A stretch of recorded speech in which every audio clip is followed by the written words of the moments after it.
歡迎收睇動漫台詞解說啊！今日想同大家分享呢套貓貓漫畫。夜呢佢可以說今晚有貓伴身邊，唔知個粵語譯名係咩呢？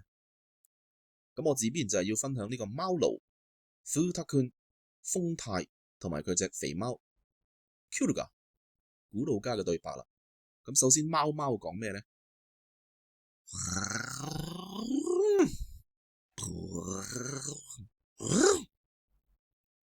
好，然後係豐太君講咩呢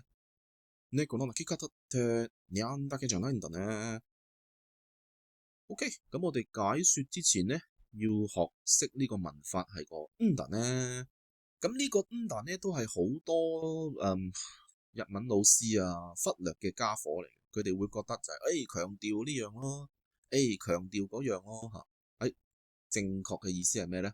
佢係愛嚟表示我之前擁有嘅係一啲舊嘅錯誤嘅資訊，而家正好係覆蓋上一啲新嘅正確嘅資訊，再進行處理、更新、整合、調整。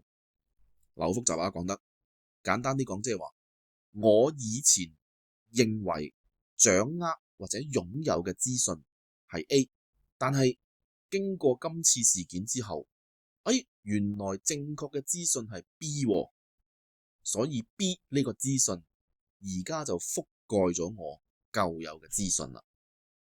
OK， 我以前以為係 A，經過今次事件之後，原來係 B 咁啦。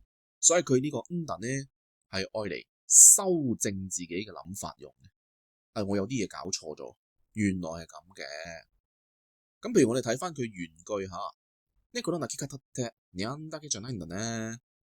咁即係話原來貓貓嘅叫聲唔係淨係喵嘅喎。咁即係話佢以前以為係淨係喵，呢個係 A 嘅想法，但佢今日聽完隻貓咁大陣仗嘅對白之後，佢就更新咗啦。原來佢哋仲會講其他語言嘅，原來佢哋都會講粗口嘅，咁所以咪更新咗個資訊咯。所以我會將佢翻譯做原來乜乜乜咁啦。咁我哋睇下例句啦。鶏は泳げるんだね。原來雞雞係識游水嘅。你咁講即係話，第一，你以往嘅舊資訊 A 係以為雞雞係唔識游水。第二就係你而家經歷過睇到雞雞游水之後，咁咪呢個新嘅資訊 B 更新咗，覆蓋咗你舊有嘅資訊 A 啊？你而家咪更新咗成為資訊 B 啊？即係原來雞雞識游水嘅咁啦。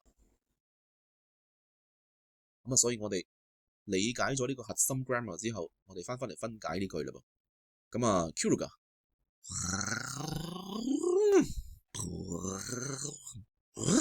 OK， 我未學貓語，所以唔知佢喺度講咩粗口。我哋睇下富太。猫の鳴き方ってにゃんだけじゃないんだね。咁猫の鳴き方就係貓嘅叫法啦，或者貓嘅叫聲。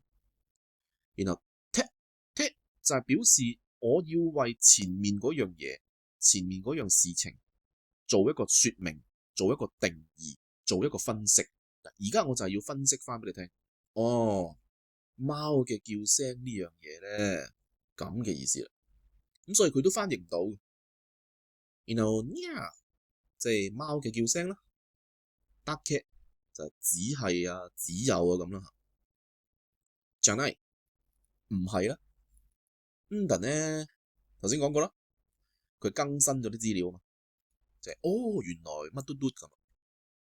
咁所以成抽加埋，貓我唔知佢講乜。主人嘅分析就係，原來貓嘅叫聲唔係淨係得喵嘅。原來佢都會有咁多表達方式嘅，原來佢有咁多種叫聲嘅，咁呢個咪就係更新咗啲資料咯，長知識了咁咯。咁不過大哥，你連貓喺度講咩粗口你都唔知，咁其實你好唔好意思養貓嘅咧？不如送俾我好過啦。我都係愛貓嘅人嚟㗎。OK，明白呢句嘅話，我哋下次見到。